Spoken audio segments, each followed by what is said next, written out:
And we are back. Vacation is over, and so now it's back to work.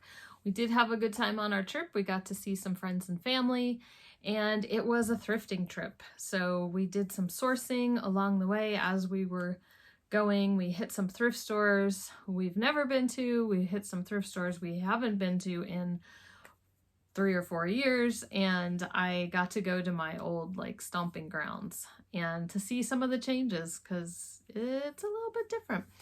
But the whole landscape of thrifting and reselling has changed a lot in the last few years, but we did find some good things. So here's a picture of what we came home with. We brought 2 bins with us, the 2 white clear bins. We brought those with us empty, and then the big blue bin, it's not completely full. It's only about half full. And we had some pillows and blankets and things like that in there. And it got repurposed as a sourcing bin as well as we kept going. So I would say the thrifting, it was interesting. Prices are definitely higher. They're higher here in Montana too than they used to be, but it was interesting going into another state, going into places I used to thrift and seeing the difference in prices from what I remember. So I feel like the thrifting trip, it was more about emotion and more about just having fun than necessarily about high profit margins. So sometimes, I don't know, there's nothing wrong with that. I bought a lot of vintage. I bought a lot of things that just made me smile, and I know I can make a profit on. But I didn't hardly source any clothing. Clothing was really expensive, and honestly, I find better brands here in Montana than where I was looking in Washington. Yeah, maybe if I had gone into Seattle and thrifted in Seattle, would have been a different story. There was one thrift store I didn't make it to just from time restraints, and I might have been able to find some things there. But, when you're thrifting on vacation, you can't hit, you're not hitting sales days on purpose, or I didn't have coupons. All the different things, the kind of tips and tricks that help you to maybe get a better price at your local thrift store. So I was just, whenever I hit the store, that's when I hit it. But I just was in shock. It was so funny. The first Value Village we went into in Washington, I hadn't been to a Value Village in so long, and they don't have them here in Montana, and they were my favorite in Washington. And we went into the first one, and I was just like, this place is so big. Our thrift stores are not that big here. And it just this stuff just went on and on and on. And it just it was so much fun to just look through everything. And then plus my husband was also thrifting. My kids were thrifting. They were finding things for themselves too. And so, you do end up getting a little bit more than if you're by yourself. So let me know if you want to see any of those things in the bins, if you want to see some of just the highlights, or, how do you feel about thrifting haul videos? It would mostly be probably my vintage finds that I would share with you, because that's mostly what I picked up. Anyway, so today we're going to talk about what sold. But let's get caught up. I'm going to get caught up on the what sold. So this is going to be the what solds from June 4th all the way through the 17th. So it includes the week we left and the solds that happened then. And then when I put my shops on vacation, obviously some of them, if you saw the vacation video, some of them are just shut down, nobody could buy anything at all. And some were open, and some I opened right the couple days before we got home. I opened them back up for business. So let's go ahead and go over to the computer, and we'll take a look at what sold for those couple weeks. Start with eBay.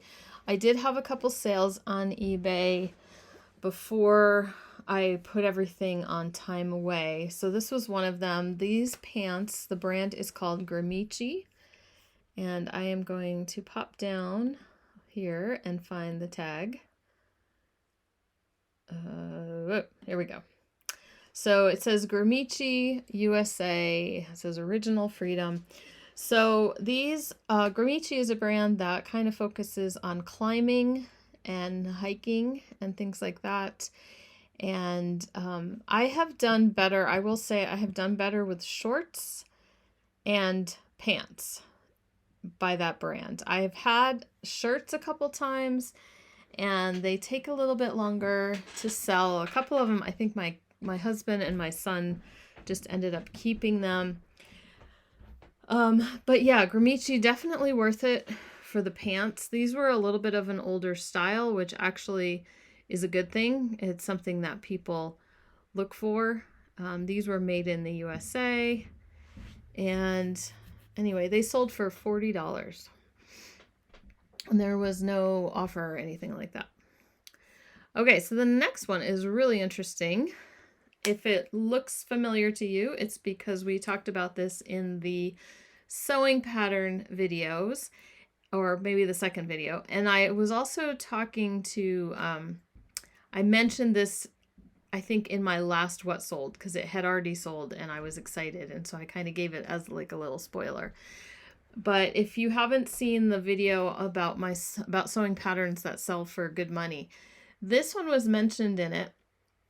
And I realized that I went off into my sewing pattern stash and found this pattern while I was looking for something else. So I was super excited to find an original version of this pattern. It's called the Walkaway Dress, and it's a very popular Butterick pattern. It had gotten more popular again a few years ago with some dress challenges that were done on YouTube. And so, but I think one of the last ones I saw on eBay had sold for about $75. Now, I had a size 18, which was a good size.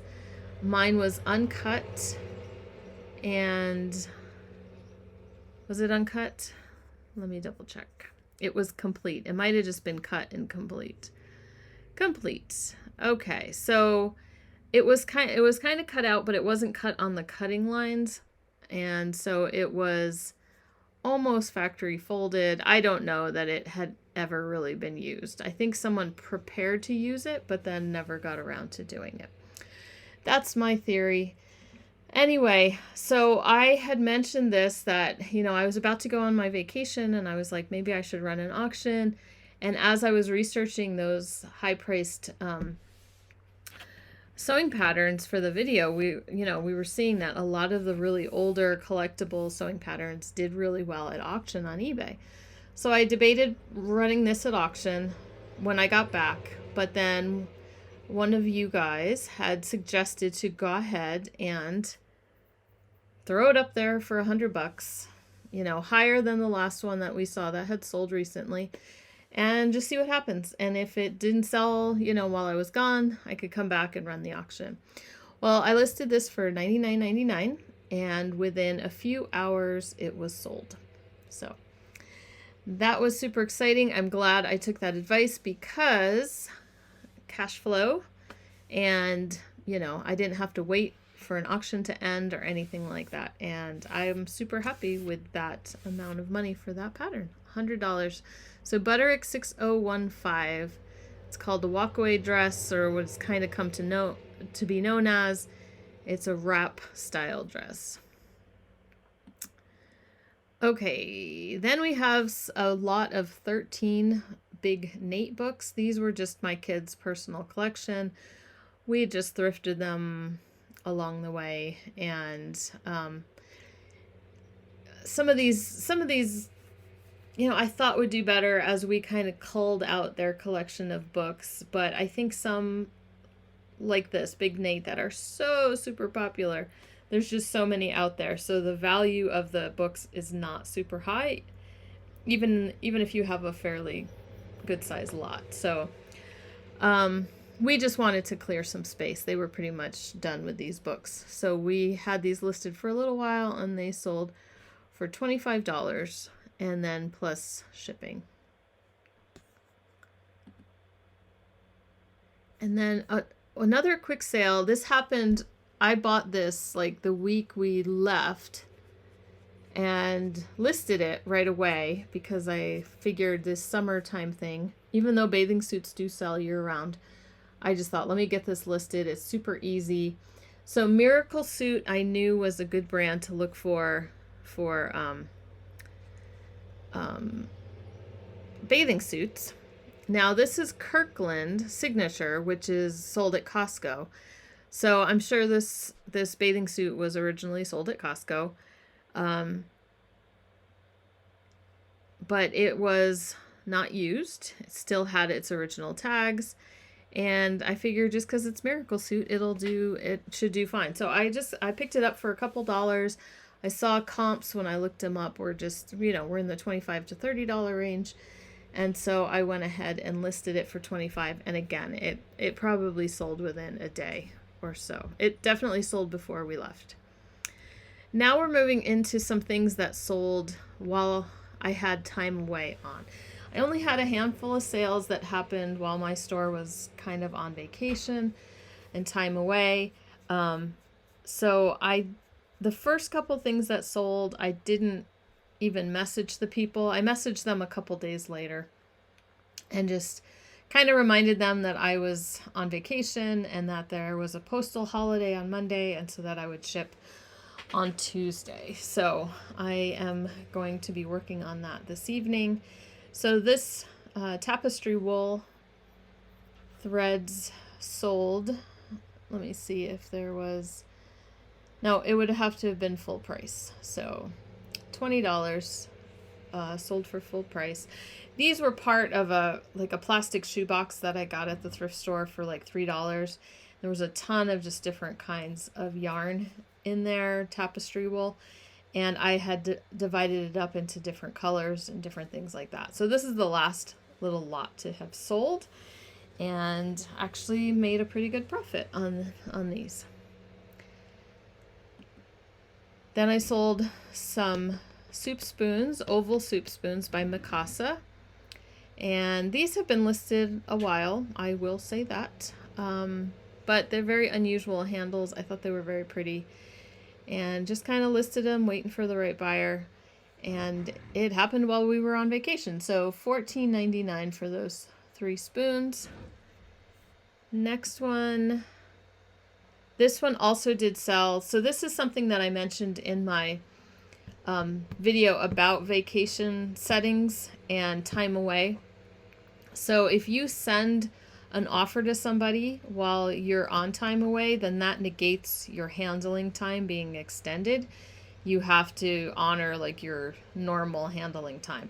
So you have to be really careful not to don't get bored and just sit there and oh, I think I'll send out some offers, because then you're going to have to ship within whatever your normal shipping time is.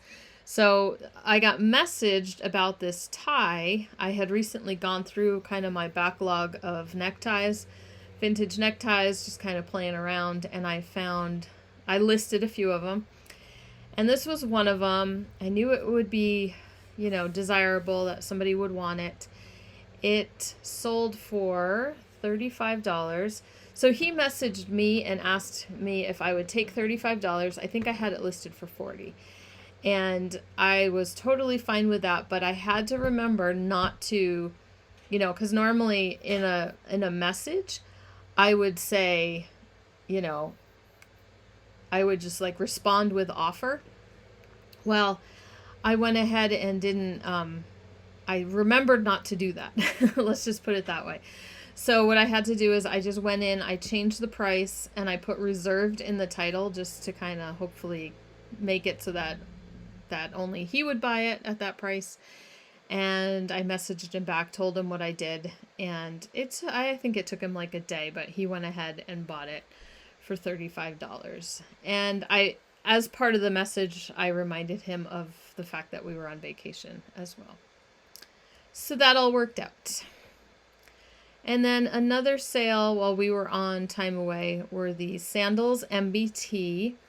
These are a brand I would keep an eye out for still. I have sold this. It's been several years, and they still seem to be selling pretty well. So MBTs have, if you look at the sole, they are like a rocker sole. So they're toning shoes and toning sandals. And yeah, so they have very unusual soles that you kind of, as you walk, your foot is going to be rocking and everything. And so you're going to be toning your muscles. So MBT might be one that you want to look out for. And then it has, I think it had the name. Let's see if I have the, let's see. Does it say it on there? Nope, it has the information on it. Swiss engineered, talks about the instability index and everything. So I must have just Google lensed it and found the style of the sandal is called Kiburi. $65 for those. And I picked those up at a yard sale this year. You know, like I said, I've only been able to go to a handful of yard sales so far this year, but I picked those up for about $5. Now we're into the part I turned time away off, and so my store was open again. Handling time was normal because it was Friday, and Monday's the federal holiday today, and so I knew I was all good with my shipping times at that point. And these sold a pair of Chalkware plaster bookends. They were very chippy, but that kind of is okay with this style. And I think they had a sticker on the bottom, Borghese Productions. So very Florentine, that kind of style, romantic. You know, I threw shabby in there. And these had been listed, I had them on Ruby Lane. My husband didn't know it. He found them in a box where I was storing them, and so he listed them on eBay. We're not usually that disorganized, but I saw what he did, and I said, oh, whatever, because they hadn't been selling on Ruby Lane. So from there, we cross-posted them to Poshmark and to Etsy as well. I think his Etsy shop. So anyway, they were all over the place, and then finally sold on eBay for $40, which was awesome. So I took that. I don't think that was, no, I think I just basically opened up, yeah, I opened up the store, and then I sent out, like a day later, I sent out a few offers to people. And then I got home on Sunday and I started running a coupon just to see, you know, if that would kick up any sales as well. So here was another sale we had as we were driving home. This sold for, see, I keep closing this out. I got to double check. I don't think my husband sent an offer, but it's totally possible he did. Nope. Okay, $60 for this. So I just went and found him outside, and I said, I need to find out where you got this so I can tell the viewers. Because I'm always like, I don't know, my husband found it. It's his. He sold it. I have no idea anything about it. So like 20 years ago, I guess, my husband's stepfather gave him some stuff, like an emergency kit, I don't know, belt, something to do with firefighting. And my father-in-law worked for a, whatchamacallit, he worked for kind of the Forest Service type idea, and they you know, dealt with forest fires. He was in a different branch of it. But anyway, I don't know, a long time ago, like right after we were married, he gave my husband some gear of some stuff. And so he just said that he's had it in his like emergency kit type items for like 20 years. And then he saw this not long ago, and I think he was cleaning out, and he looked it up and he saw that the selling prices were really good. So it's basically a filter holder mask, something for when you're fighting fires. Anyway, it sold for $60. I'm sure my explanation wasn't much better than if I hadn't found out anything at all. Okay, and I think that was it. That was it for eBay. So we did have some more sales since we've opened. You'll see them on next week's What Sold. Now, just a handful of sales on Etsy. This sale happened. This one I just wanted to tell you about.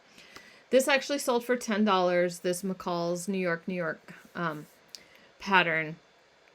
And anyway, I do like selling that collection, that particular line of McCall's patterns. They seem to do pretty well. They're very like 90s Y2K. But what's interesting is that, so Etsy recently came out with something that they're testing where you can accept offer, like you can put a make an offer button on your listings. And so, you know, it's Etsy, so it's not straightforward like it would be on any other site. So I had enabled this in my pattern shop just to kind of see if anyone would send me offers on the patterns. You know, my profit margins are so good on patterns that I would probably entertain offers. I have no problem with it. Well, I kind of forgot I had that feature going because nobody was using it, right?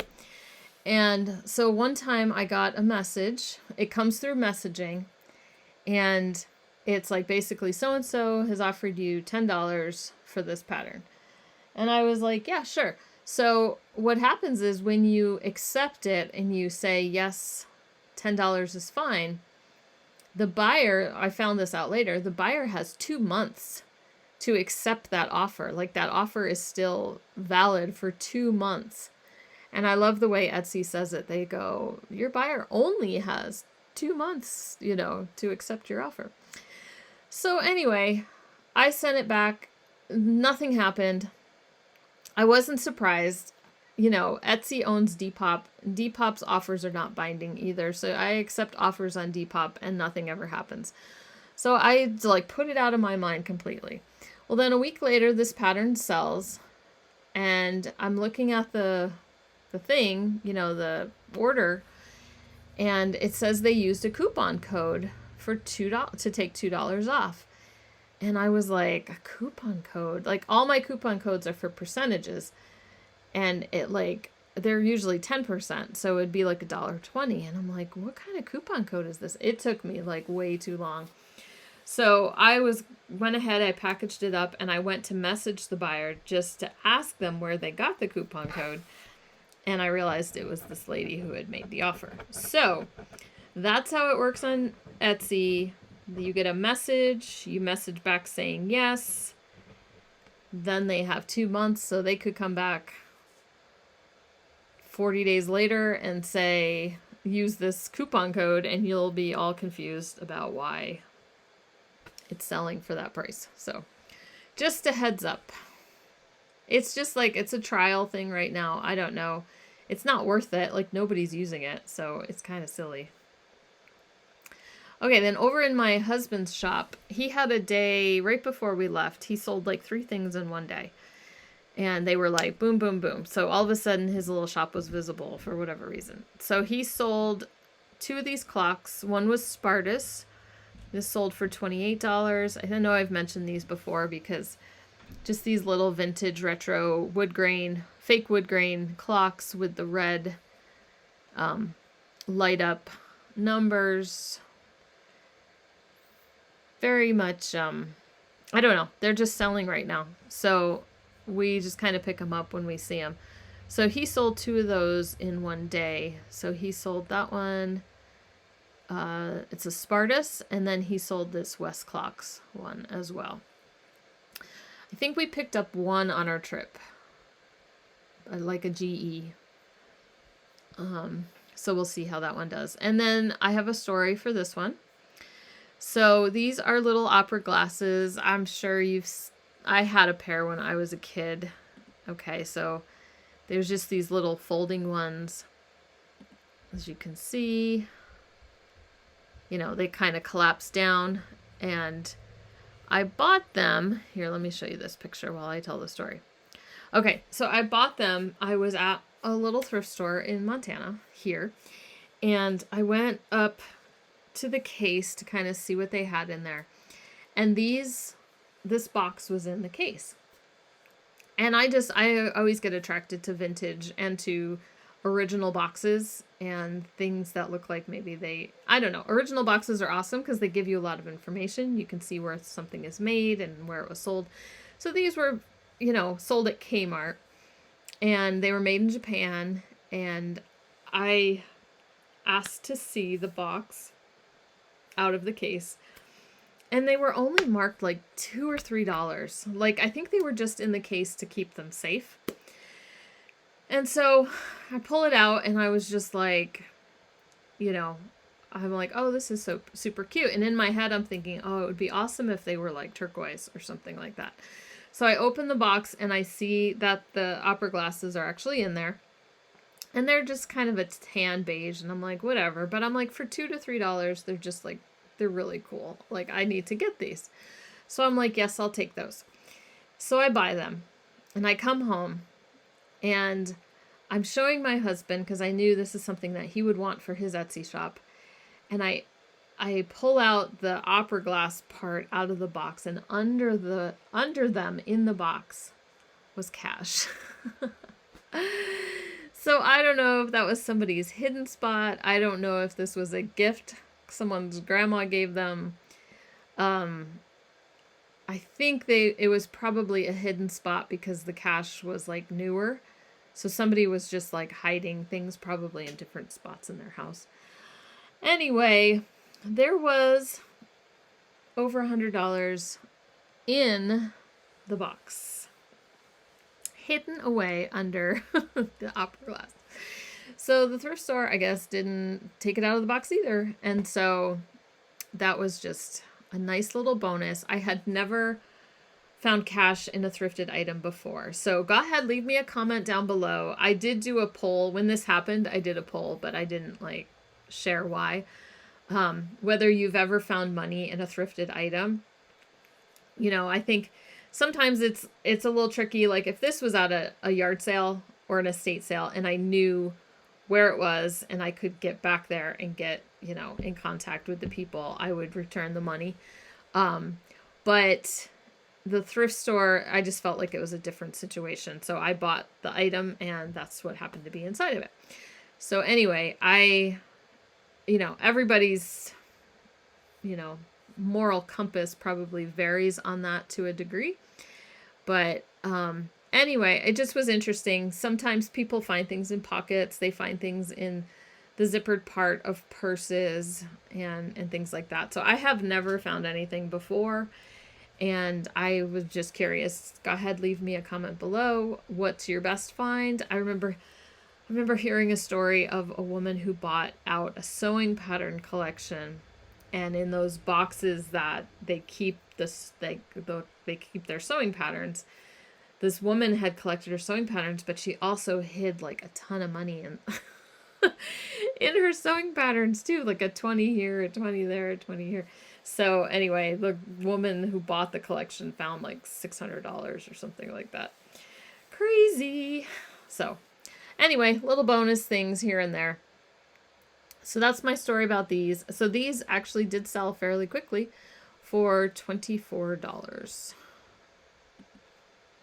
Okay, there's the clock. And then going over to Poshmark, I had a couple sales before I shut it down, and then a couple sales once I opened it back up again. This is a denim skirt by ANA. I don't know. They sell that at like Kohl's or someplace like that. A New Approach. I'm thinking my Fred Meyer had this brand as well. Anyway, I got it because it's just more of a trendy style of the long denim right now. And then it also was kind of a mermaid. It had a flare at the bottom. And that sold for $25. I sold this pair of Danskos. We cleaned these up a bit on the white part. My husband does such a good job at that. And they were size 39. Let's see. These were vegan. I think they advertised them that way in the bottom. Yes. Dansko vegan, so not real leather. And these sold for $28. I remember when Danskos sold for so much money, but they don't anymore unless it's a really unusual print. I picked this shirt up at Goodwill, long sleeve right now, summertime. I can't remember what the price is at, like $4.99 or $5.99.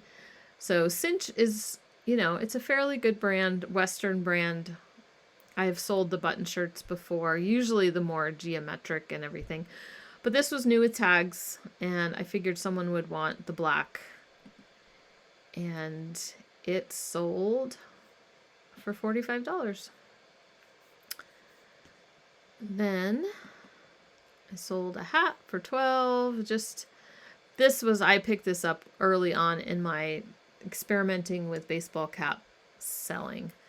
And, you know, it was for Toyota trucks, and it had like a hunting dog on the side and embroidery, but it just wasn't very unusual, and so it took a while to sell. It was $12. And then just plus size, I got this because it was a larger size. I would only pick up Loft Plus. I've sold the ones I've had. They're never high money. They're usually 15 to 22, like usually around 18 or so. And I would probably only pick that up again if it was at the bins.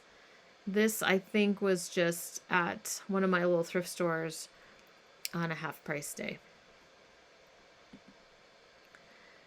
Then, okay, so this is the first sale I had. So as soon as I opened my Poshmark closet again, and that's something I should mention too. I have an app that I use on my phone called Posh Sidekick. I will go ahead and link it below. I think it's usually always linked below. But it does my sharing and my sending offers and things like that. Well, I made sure to turn all that off while my store was on vacation.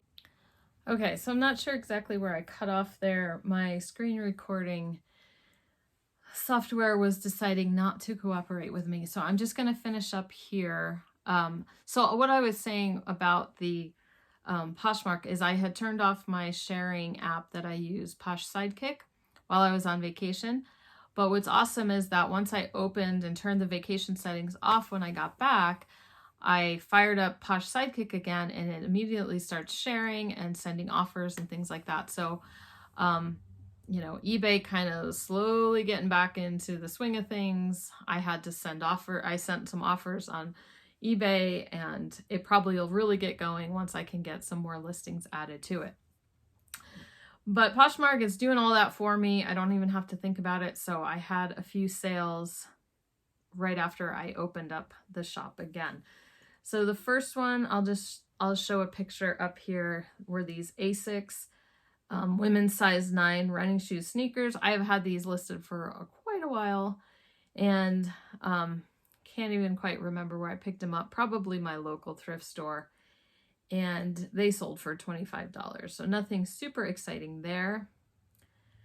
This Wrangler Western shirt I listed not that long ago. I do have a lot of Western shirts still that I need to get listed. And may do a Western shirt video at some point about some of the good brands to keep an eye out for. But anyway, this was just a vintage Western shirt. It had like really interesting material, kind of metallic, shiny kind of look to it, but it was short sleeve. I went ahead and got it listed, and it sold for $18. This Peter Millar, my husband remembers finding at the bins, our little bins that I talked about in that last video of my $5 haul. And it was Peter Millar Summer Comfort, which is a good line of Peter Millar to look for. And I think it went to the bins just because it had such a kind of prominent logo on it. But it was in good shape, and my husband looked up the logo, and the Pine Valley, wherever the golf club is, it's actually pretty like swanky, right? And so sometimes that can add value then to your shirt, even if it's personalized with a golf course. If the golf course is kind of one that people wouldn't mind people knowing that they went to, then it can help, not just help your sale, but maybe keep from detracting from your sale. So this sold for $40, and we got that at the bins little thing. So, paid less than $1 for it. This hat I showed you in that last $5 haul, that last video, and it was the Houston Astros. It was a woman's hat. It sold for $21. And then San Francisco Giants camo baseball cap also sold for $21. So a bunch of hats sold in like quick succession, including this Wallaroo Hat Company. It's a packable, it's a hat that kind of scrunches up and everything, and it's good for travel. So I had gotten these listed kind of as summer was, well, I guess summer is just starting, but like when the weather was getting better in the spring, I tried to get these listed. So here is a picture. Also, I'll throw up a picture of this label on the inside. It's called a scrunchy hat, and that sold for $22. Anyway, thank you so much for joining me, and thank you for sticking with me while I was on my trip. And hope you guys had a couple good weeks of selling. Go ahead, as usual, leave me a comment down below whether you had some good sales, like your best sale that you want to share. And coming up on the channel, I have things I need to catch up on. I do have another sewing pattern video, kind of nuts and bolts of how to list, how to make the listings, how you store them, how you ship them. We're going to do that. And then I'm feeling like it's time for a listing challenge because I am overwhelmed with inventory. If you could see my eBay room right now on the ground, I've got clothing, I've got all that vintage I just bought. I still have some vintage from last year's garage sales, and I just want to just slam it on there and get things ready. So summer slowdown is a good chance to kind of beef up your stores a little bit. I do want to kind of keep up with the summer clothing that I have, so I'll try to stay focused on that as well. But anyway, thanks for joining me, and we will see you later on this week.